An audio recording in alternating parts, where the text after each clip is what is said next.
Beaucoup à vous, Chérif Cheikh Ahmed Tidiane, Chérif Diop. Vous l'avez dit, nous avons le plaisir de recevoir Elimane Habib Kane. Il est le président de l'ex-Africa. Nous allons encore une fois parler ce soir du sommet de Paris sur le financement des économies africaines. Avec moi, Barthélémy Ngom. Barthélémy, bonsoir. Bonsoir.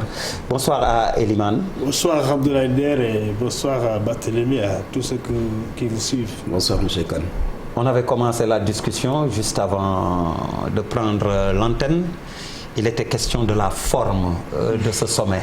Qu'est-ce que vous en pensez?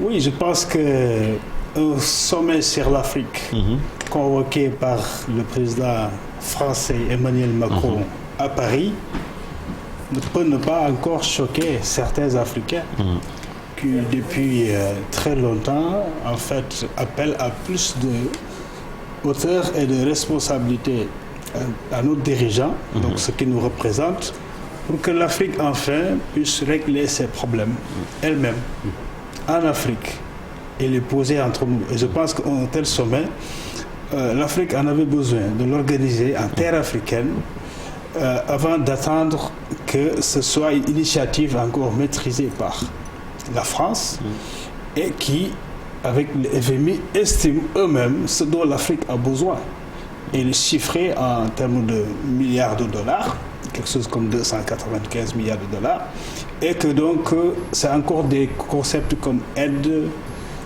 à l'Afrique, l'Afrique encore présentée au monde comme étant ce mania-là. Et je pense que ça, c'est une image avec laquelle nous devons véritablement prendre le départ définitivement.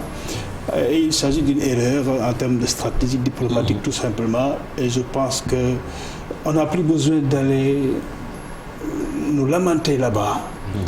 Quand on sait justement que nos problèmes sont surtout créés dans le cadre de l'asymétrie de ces rapports que nous avons avec ces puissances, et particulièrement la France et ses institutions de Bretton Woods qui étaient avec la France, et malheureusement d'autres institutions qui ont un nom africain qui se joignent à cela, comme la Banque africaine de développement, pour discuter là-bas à Paris, encore une fois, des questions qui sont des questions vraiment cruciales, mais qui concernent les Africains. Donc vous souhaiterez que le sommet se tienne ici, en terre africaine? Absolument, je pense que la maîtrise de l'initiative est quelque chose d'assez important aujourd'hui pour les Africains.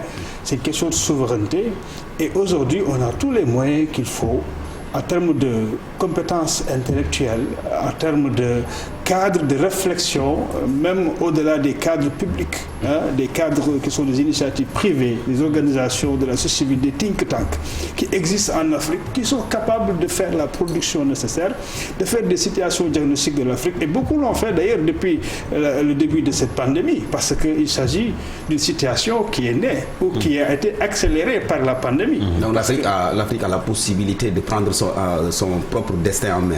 Mais absolument, nous, c'est ce que nous croyons et nous sommes sur cela. Nous agissons au Mais malheureusement, les ressources ne suivent pas.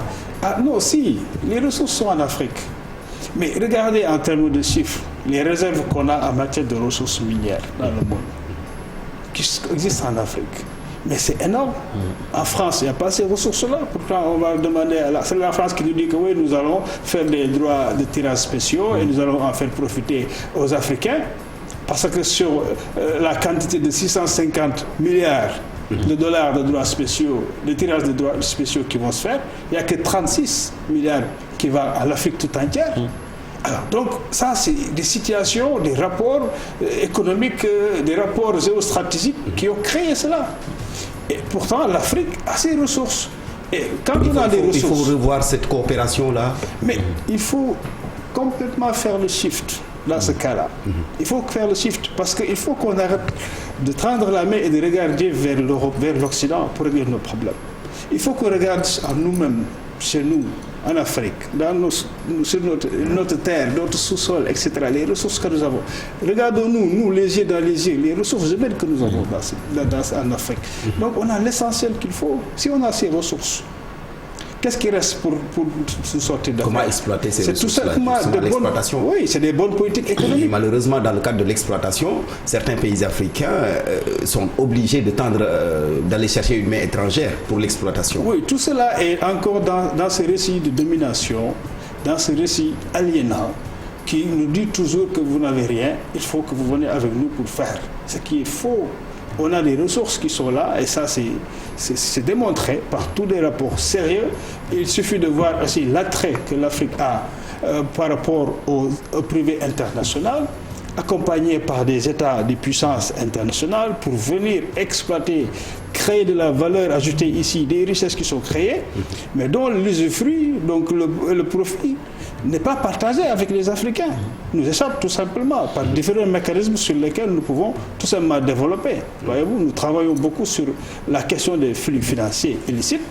Et si vous voyez leur ampleur estimée, par exemple, aujourd'hui, à plus de le dernier rapport le plus récent de la CNUSED, 88,6 milliards de dollars par an qui quittent l'Afrique pour aller vers ces contrées occidentales, alors que l'aide publique au développement ne fait pas plus de 54 milliards de dollars. Et donc voilà un peu les problèmes que nous avons, et les chiffres le montrent. Nous avons les ressources qu'il faut. Il faut qu'on insiste sur la mobilisation des ressources intérieures ici en Afrique, l'épargne intérieure, investir sur nos ressources naturelles, les produire, les exploiter ici même avant de les commercialiser et arrêter tout simplement de fournir au monde des matières premières. Parce que notre problème, le nœud se trouve à ce niveau. C'est-à-dire nous vendons nos matières premières à vil prix et qui nous reviennent avec des produits finis, mais très chers.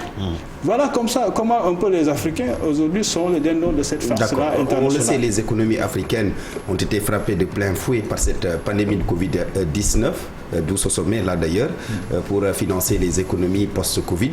Aujourd'hui, Emmanuel Macron, le président français, qui se fait en quelque sorte, entre guillemets, l'avocat des pays africains, qui demande aux pays riches d'aider l'Afrique à hauteur de 100 millions de dollars, 50 000 milliards en CFA, quelque chose comme ça. Est-ce que cette enveloppe-là est suffisante? Mais non, pour aider ou pour relancer les économies africaines? Non, parce que les besoins de l'Afrique sont estimés à beaucoup plus que cela. Ne serait-ce que pour atteindre les ODD, on a un déficit de 200 milliards de dollars.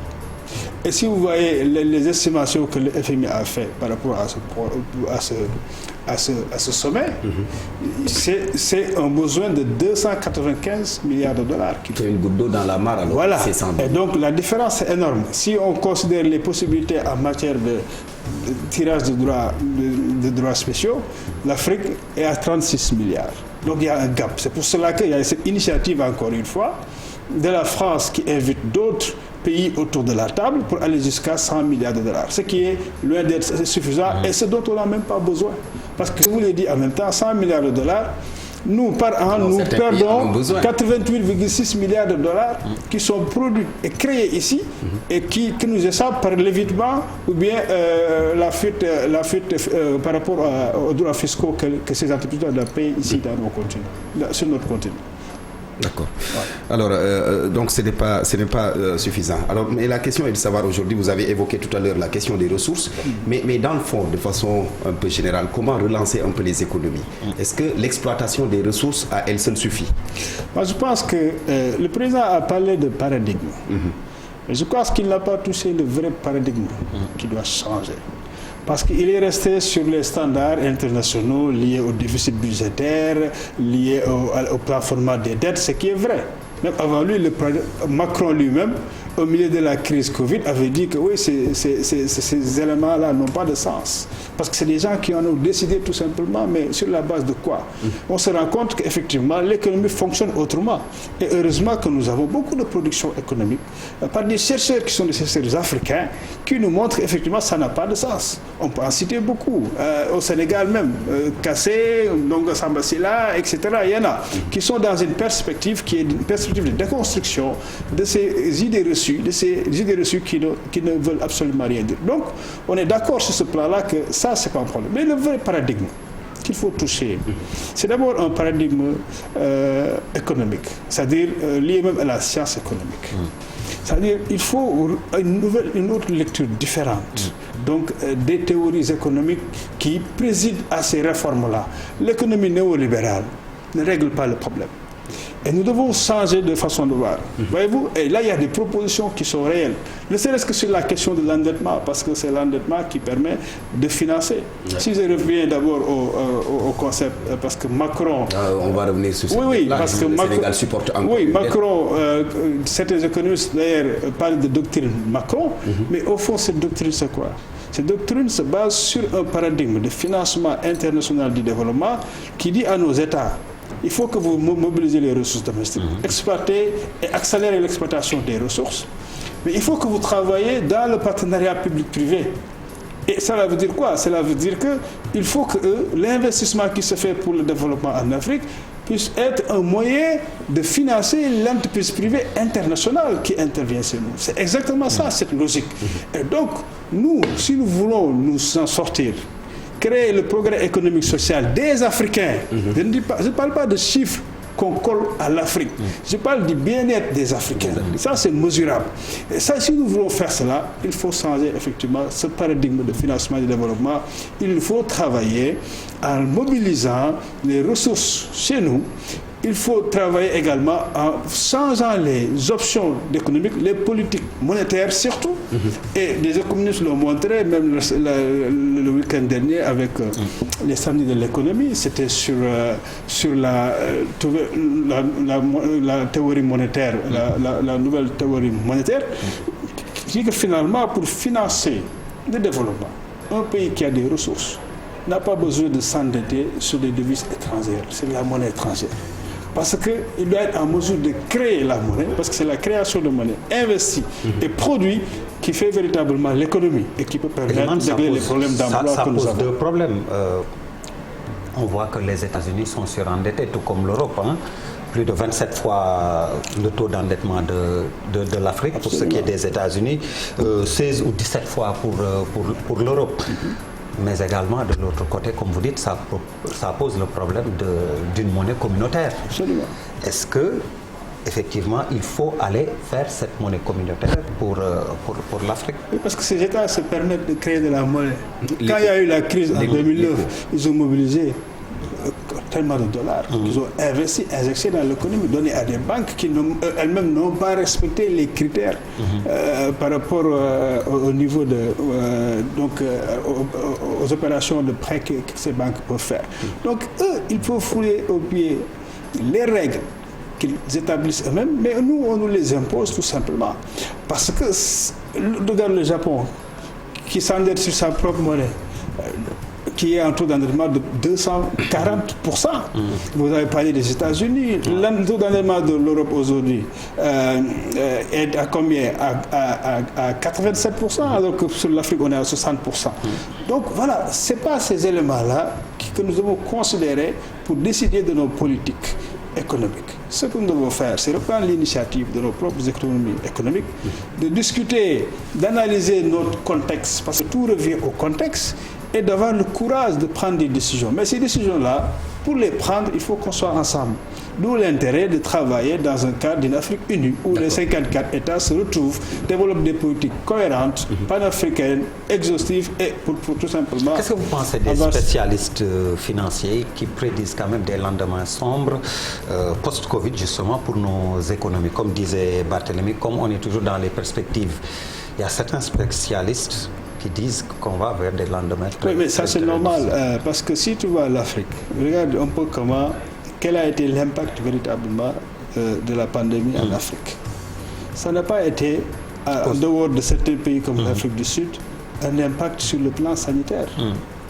L'Afrique a pu résister sur le plan sanitaire. Donc on peut espérer une résilience également au plan économique. Oui, mais justement, le problème qu'on a, nous, parce qu'on était dans des mesures qui étaient des mesures qui relayaient de mimétisme. Donc des mesures qui ont été prises en Europe. Et ça a fait quoi? Ça a créé plutôt une crise économique chez nous. L'impact a été plutôt économique. Parce que la réalité de notre économie, c'est quoi? Prenez le Sénégal. L'essentiel de notre économie est marginalisé.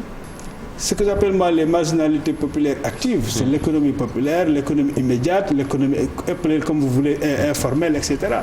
97% des activités des entreprises, des unités économiques dans ce pays-là sont dans ce lot-là. Mais cette réalité économique a été complètement ignorée par la riposte. à la pandémie. Et donc, ce qui fait que finalement, les Africains ont subi des conséquences économiques, mais drastiques, dramatiques. Et c'est ce que justifie un peu ce que ces financiers-là prédisent. C'est une réalité qui est déjà là et qui va nous poursuivre quelques années. Déjà, si on va en termes de perte d'emploi, c'est énorme, en termes de 20 millions de pertes d'emploi. Et la BAD nous dit qu'il y a aussi, en termes de pauvreté, plus de 20 millions de personnes qui vont encore se retrouver dans la pauvreté. Les conséquences sont là, effectivement, et donc on continuera à les subir. Alors, vous appelez à un changement de paradigme pour éventuellement développer les économies, particulièrement celle du Sénégal. Mais est-ce que ce sera facile dans un pays où pratiquement le secteur privé est à terre? Oui. Oui, le secteur privé, c'est national, local, qui d'ailleurs presque n'existe vraiment pas, voyez-vous, parce que ici, l'essentiel des investissements dans ce pays sont faits par des entreprises étrangères, françaises, turques, même marocaines, etc. Et donc, oui, où sont les Sénégalais? Les acteurs économiques sénégalais, ils sont où? Dans cet effort d'investissement pour relancer notre économie. Mais voilà, donc vous voyez nettement que les Sénégalais sont en fait ceux qui souffrent plus de cette pandémie. Et alors parce que tout simplement, cet endettement-là, même si on revient sur l'endettement, mais l'endettement, c'est quand un État s'endette, c'est quand la dette publique augmente, c'est parce que c'est l'épargne privée qui en profite. Donc l'argent est au niveau du privé. Mais dans quel privé? Ce n'est pas le privé sénégalais, c'est le privé international. Voilà un peu le problème dans lequel nous sommes. Et c'est là qu'il faut vraiment travailler. C'est ce paradigme-là qu'il faut changer, sortir donc de cela. Travailler à renforcer le secteur privé, mais également local. Appuyer les PME. Absolument.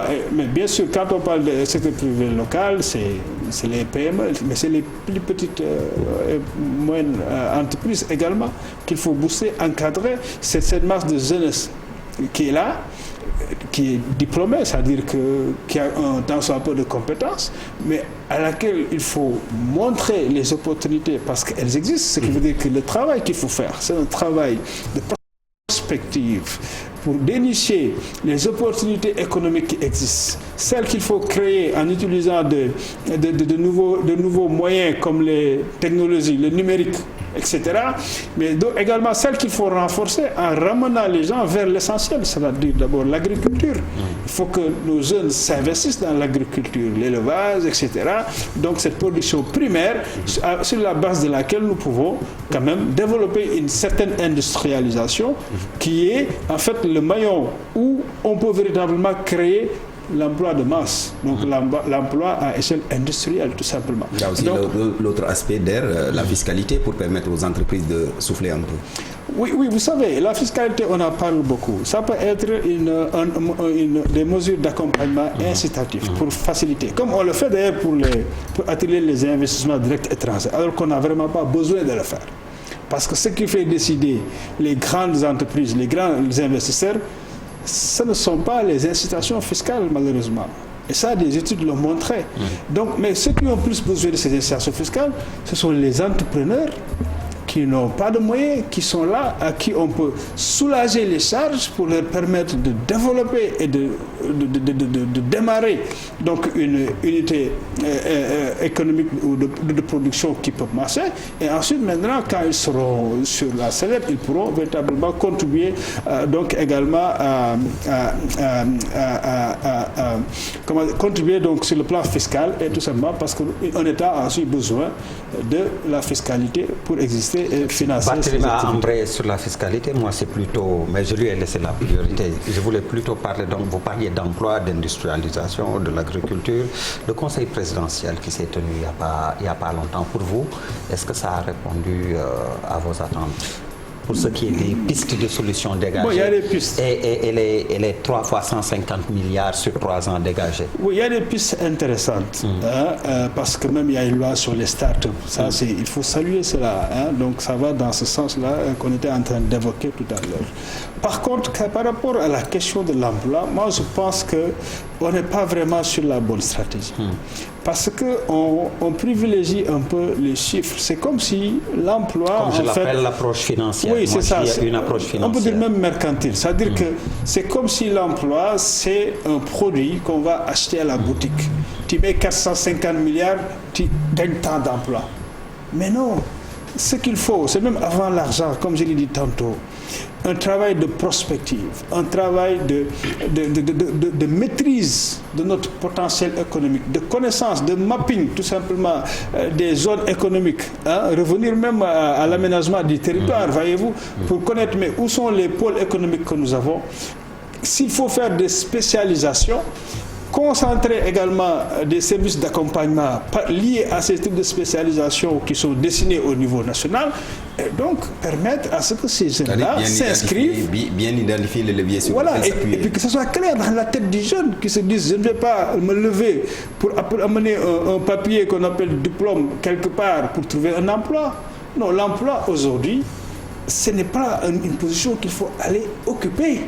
Non, c'est juste une situation concrète pour avoir des revenus.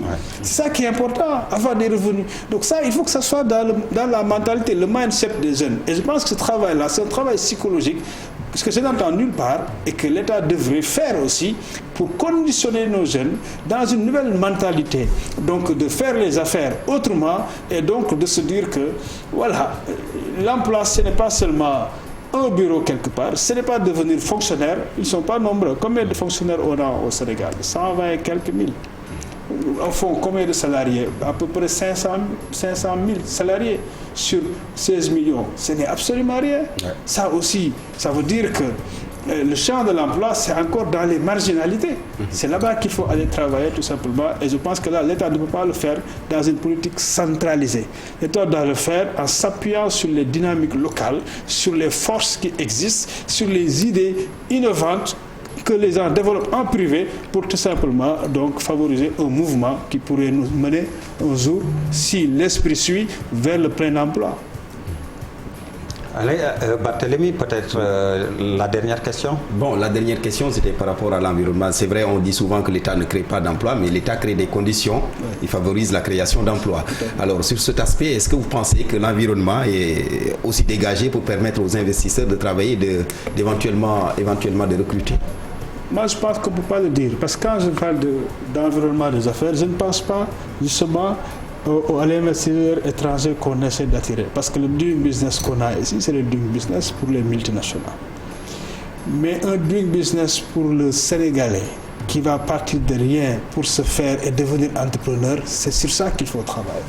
Donc, il faut travailler sur l'environnement des affaires qui permet à ceux-là qui est défavorisé, qui n'a pas les moyens de pouvoir s'insérer dans le tissu économique et y rester. D'où l'utilité de la formation professionnelle alors. Oh, mais ça va de cela. C'est d'abord la formation professionnelle, la formation technique. Il faut avoir des capacités, des compétences d'abord. Mais il faut aussi avoir des skills, c'est-à-dire c'est des types de compétences soft qu'on doit avoir au-delà de la compétence technique. Et donc, ce qui veut dire qu'on peut aller dans le sens de créer des groupes multidisciplinaires de jeunes qui ont plusieurs compétences différentes, mais qui peuvent créer des unités économiques et commerciales, qui peuvent quand même offrir des produits qui répondent aux besoins du marché et donc développer des nouvelles entreprises tout simplement. Donc, c'est sur cette perspective-là que je pense que nous devons travailler une approche plus économique ou sociologique que tout simplement financière.